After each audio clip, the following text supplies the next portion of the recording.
Hello students, Hindi व्याकरण में हम अब समास शुरू करेंगे।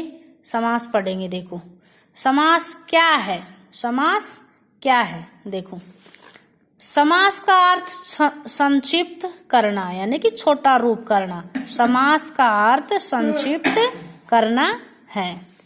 शब्दों तथा और अधिसंयोजकों को दो या दो से अधिक शब्दों के मेल से बने शब्द को समस्त पद अथवा समास कहा जाता है। देखो, शब्दों तथा और अधिसंयोजकों दो या दो से अधिक शब्दों के मेल से बने शब्द को या समस्त पद अथवा समास कहा जाता है।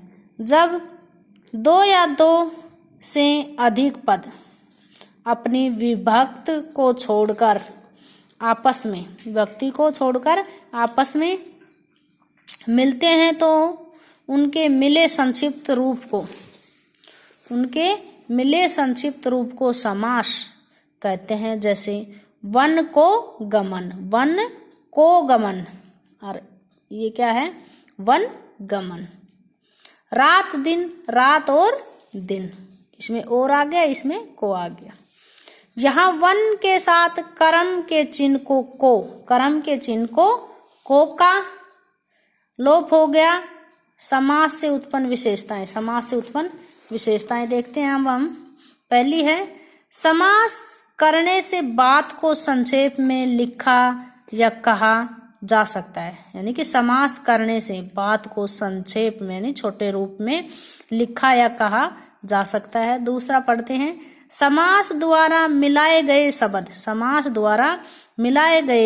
शब्द एक शब्द की भांति प्रयोग में आते हैं। समास द्वारा मिलाए गए शब्द एक शब्द की भांति प्रयोग में आते हैं। तीसरा देखो, समासों के प्रयोग से भाषा सशक्त, प्रभावपूर्ण और चुस्त हो जाती है। यानी कि उसमें ओजता दिखाई देती है। चौथा देखो, समास से मिलाए गए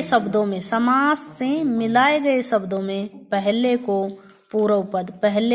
क्या कहते हैं, पूर्व पद तथा दूसरे को उत्तर पद कहा जाता है। अब पांचवा देखो, इन पदों में कभी पहला पद और कभी दूसरा पद, और कभी दोनों पद प्रधान होते हैं। अब देखो समास विग्रह। अब हम पढ़ते हैं समास विग्रह। समस्त पद यानी समास द्वारा जोड़े गए शब्द को उसके पूर्व रूप में पहले के रूप में लाना या अलग करके लिखना समास विग्रह कहा जाता है।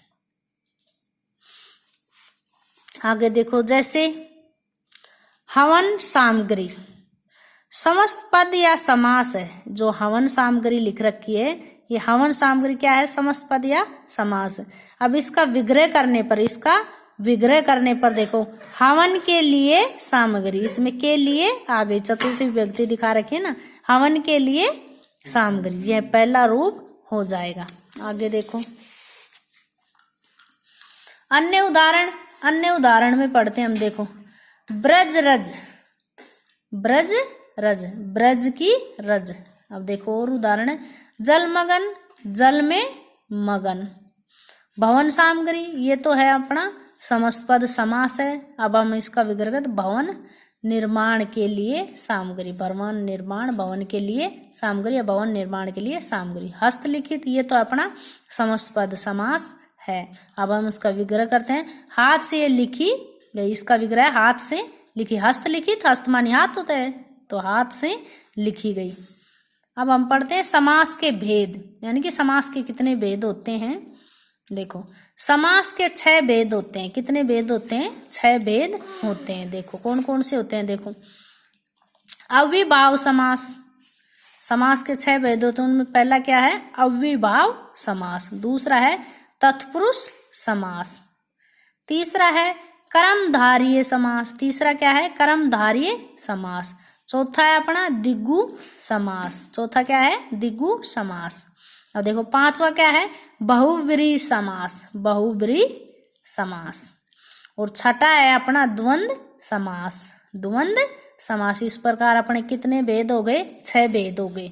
आगे हम देखो पढ़ते हैं। कुछ विद्वान, कुछ लोग होते हैं, विद्वान होते हैं, जो कुछ क्या मानते हैं? देखो कुछ विद्वान कर्मधारय तथा द्विगु को तत्पुरुष, कर्मधारय और द्विगु को तत्पुरुष समास के ही उपभेद मानते हैं। क्या मानते हैं?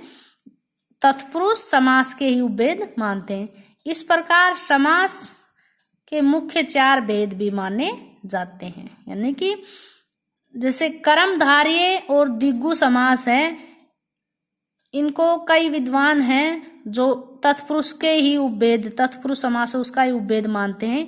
इस प्रकार हम मुख्य 4 भेद ही मानेंगे। इस प्रकार समास के मुख्य कितने भेद माने गए हैं? 4 भेद ही माने गए। ओके स्टूडेंट, आगे हम कल पढ़ेंगे। ओके।